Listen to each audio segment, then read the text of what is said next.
Сәлем достар, сіздермен бірге кино айтушы. Мен бүгін сіздерге 2019 жылы шыққан фантастика жанрындағы мой сын супергерой сериалының екінші бөлімін айтып беретін боламын.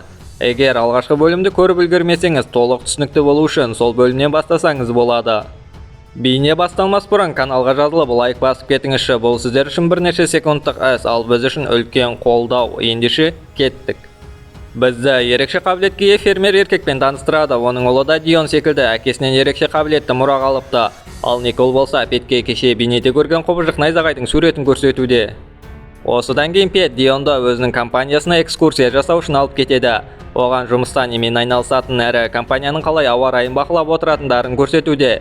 Олардың экскурсиясы Петтің бастығын кездестіргенше жалғасады. Дионның қайтыс болған Марктың ұлы екенін білген бастығы оған жылы шыраймен қарап, өзім компанияны көрсетемін деп Дионды алып кетеді. Никол болса жұмысқа тұру үшін қатысқан әңгімелесулердің барлығынан құлайды. Бірақ соңғы барған әңгімелесуі сәтті шығады. Өзі бұрын оқыған әрі билеген билеу студиясына барған оны менеджер ретінде жұмысқа қабылдайды. Дион мен Пет бастықтарынан алыстай бергенде құпия бөлмеден қандайда бір түрлі дауыстарды естиді. Петке онда кіру рұқсат болмағандықтан Дион өз күшін пайдалана отырып ішке кірмеге ойы бар. Камераны өшіріп бөлмеге кіргізетін картаны біреуден суырып алып ішке кіреді. Қызығы бөлменің ішінен Исландиядан алып келген жануарларды көреді. Естеріңізде болса, ерекше қабілетке ие болған адамдардың барлығы күшке Исландияда ие болған болатын. Бұл істің қауіпті болғанына қарамастан қатты қызыққан Пет тәуекелге бел буады. Сөйтсе Сьюзан ерекше қабілетке ие болған адамдардың артынан камералар арқылы аңдып отырады екен. Дион болса қатты ауырып жатқан жануарды көреді. Көмектескісі келіп тұрған балаға Пет көмектесудің пайдасы жоқ екенін айтады. Берілгісі келмеген Дион әлгі жануарды өзінің қабілет арқылы емдеп шығады. Ал Никол болса әлгі найзағай құбыжықтың суретін интернетке жариялаған қызды тауып алды. Ол қыз мұндай құбылыстардың жер шарының әр жерінде көрінгенін айтады. Пет болса абайсызда сигнализацияны қосып жібереді, бірақ күзетшілер келемін дегенше қашып үлгереді. Алайда Дион кетер алдында жарықтың бәрін сөндіріп артық қыламын деп тыртық қылады. Ол аздай ол жерден шаянды дауырлап кетеді. Үйге оралған Пет Николға Сьюзанның ерекше қабілетке ие болған адамдар жайлы барлығын білетінін айтуда. Неге мен Исландияда болғаныма қарамастан сол құпия проектіге кіргізбей жатыр деп дал болуда. Никол оған жұмысың мен өміріңде тәуекелге біз үшін тігіп жүргенің үшін деп өз рахметін айтады. Ал әлгі найзағай енді сериал басындағы фермадағы еркекке келеді. Ерекше қабілетке ие еркек баласын өзінің өмірін құрбан ете отырып құтқарып қалады. Сөйтсе найзағай құбыжық ерекше қабілетке ие адамдардың көзін құртуды мақсат қылып алған секілді. Осыдан кейін Сена 2010 жылғы Исландияға ауысады, яғни өткен шаққа. Марк пен Пет осы аймақта ауа райын зерттеуге келіпті. Марк болса досына өзінің үйленетінін айтады. Досының бұл жаңалығына Пет қатты қуанбаса да оны құттықтайды. Осылай Марк жұмыс барысымен сыртқа шығып кетеді. Онда туристер тобымен бірге Петтің қызы да бар екен. Әзірге барлығы жақсы өтуде, алайда кенеттен Пет құрылғылардан қандайда бір ақауларды байқайды. Радиацияның деңгейі артып аспан жарылып жатыр. Ал метеориттің кішкентай қалдықтары адамдардың қастарына майдаланып жаңбыр секілді құлауда. Осы Сенадан кейін қазіргі сәтке қайта оралатын боламыз. Бүгін Дионның туылған күні екен, сондықтан ол кешке отырысқа баратын болады. Бірақ барлық сыныптастары отырысқа барудан бас тартыпты. Тек Эсперанса ғана келеді екен. Ал бастығы болса кеше болған істен Пет пен Дионнан күдіктене бастайды. Сондықтан да Петті жіті бақылауын алады. Бастығының сұрағына ештеңені білмеймін деген Пет Дионның туылған күніне кетіп қалады. Ал онда Дион өзінің ескі достарымен әңгімелесуде. Достарына өздері ойнайтын сүйікті ойынның құпия кодын тауып алғанын айтып мақтануда. Достары болса ол ойынды ойнамайтындарын, себебі ол кішкентай балдарға арналғанын айтады. Дионда мен ол ойынға қатты қызықпаймын деп айтып жатқанда Эсперанса келіп Дионның ол ойында үнемі ойнап отыратынын айтады. Бұны естіген балалар оны мазақ қылып күле бастайды. Осы сценалардың арасында біз Марктың өзінің құпия күшін қалай білгенін көретін боламыз. Үйге келген анасы баласын алып келген тортын шығарады. Торт Дионның сүйікті ойыны кейпінде жасалыпты. Бұны көрген достары Дионға тиісіп мазақ қылуда. Қатты ренжіп қалған Дион енді менің достарым жоқ деп осының бәріне анасын кінәлайды.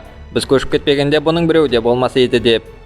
Эсперанса анасына өзім сөйлесемін деп Дионға қарай кетеді. Кенеттен Дионның асмасы ұстап қалады. Эсперанса өзінің арбасына бара жатқанда шыдай алмаған Дион өзінің ой күші арқылы ингаляторды тартып алады.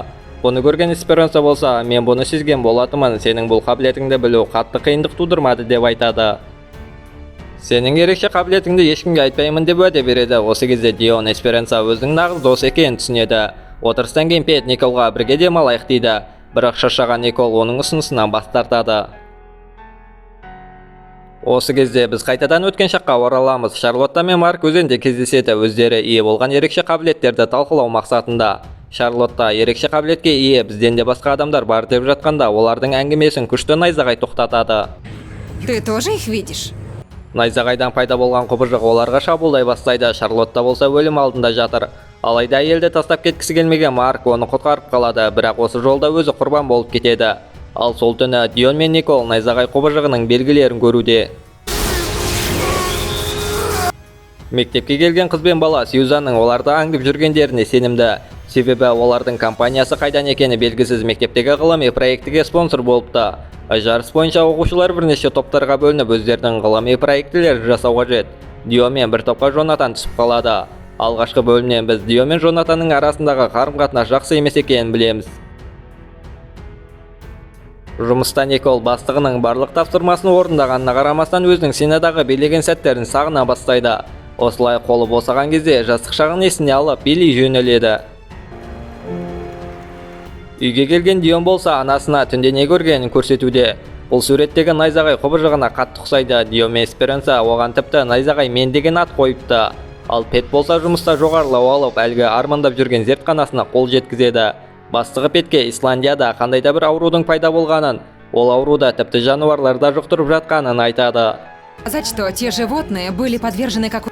Сондай ауырып қалған түлкілердің бірі жазылып кетіпті. Енді бастығы сол ауруды тоқтатыңдар деген тапсырма береді. Николға келген Шарлотта найзағай құбыжыққа қарсы ештеңе істеуге болмайтынын, ол шамадан тыс күшті болғандықтан одан тек тығылу керек екенін айтады. Моего сына. Ал Никол болса өзінің баласының өмірін құртқысы келмейді, сондықтан менің баламды қабілетті басқаруға үйретші деп өтініш жасайды. Шарлотта дереу келіспегенмен ақыр соңында оның сөзіне құлағын асады. Подвалға түскен олар жаттығуды бастап кетеді.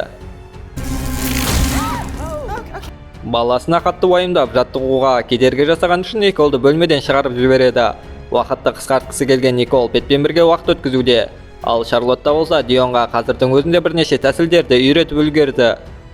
Пет пен Никол уақыттарын көңілді өткізуде. Николды үйіне дейін шығарып салып, ойламаған жерден оны сүйіп алады. Өзінің ісі ыңғайсыз болғанын түсініп, ұялғанынан кетіп қалады.